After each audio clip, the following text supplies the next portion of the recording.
Jakarta, CNBC Indonesia, Gubernur Bank Indonesia, Peri Warjio, mengungkapkan bahwa investasi harus meningkat dan berjuang untuk meningkatkan ekonomi di negara itu. Tetapi harus dengan melek huruf yang memenuhi syarat. Peri menjelaskan bahwa investor retail dalam 2019 hingga 2021 selalu meningkat.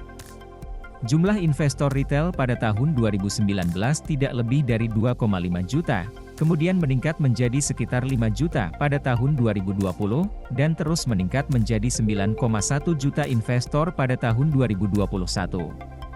Bahkan dari data Otoritas Jasa Keuangan yang diamati, generasi milenium yang diinvestasikan di Indonesia, menciptakan lebih banyak investasi yang berkelanjutan secara proporsional daripada seluruh portofolio daripada generasi sebelumnya. Pindah untuk melanjutkan konten. Oleh karena itu, Peri menekankan generasi milenium, sebelum mulai berinvestasi, hal pertama yang harus dilakukan adalah pemahaman instrumen yang akan diinvestasikan dan belajar bagaimana risikonya.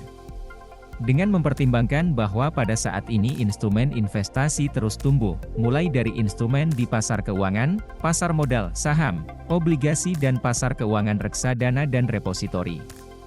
Dalam investasi, instrumen ini benar-benar memahami, termasuk instrumen keuangan untuk pembiayaan hijau.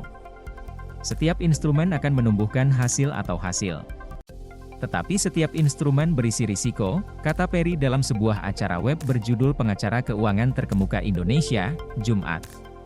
Memahami jenis instrumen investasi yang berubah dari tingkat hasil dan tingkat risiko, mengatakan bahwa Peri sangat penting untuk memaksimalkan pasar keuangan. Selain itu, untuk berinvestasi, generasi milenari menurut Peri juga harus bijaksana dalam perencanaan keuangan. Bijaksana dalam penjualan dan pembelian, serta bijak dalam perilaku non-spekulatif. Singkatnya, karena cinta untuk Indonesia.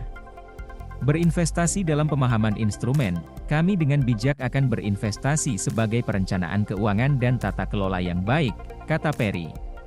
Pada kesempatan yang sama, menambahkan Presiden Dewan Komisaris Otoritas Jasa Keuangan Mahendra Siregar, berdasarkan data yang diterima oleh OJK, seringkali pertumbuhan investasi retail disertai dengan tren perilaku yang hilang, sehingga kerugian tersebut investor retail meningkat di pasar nasional dan internasional.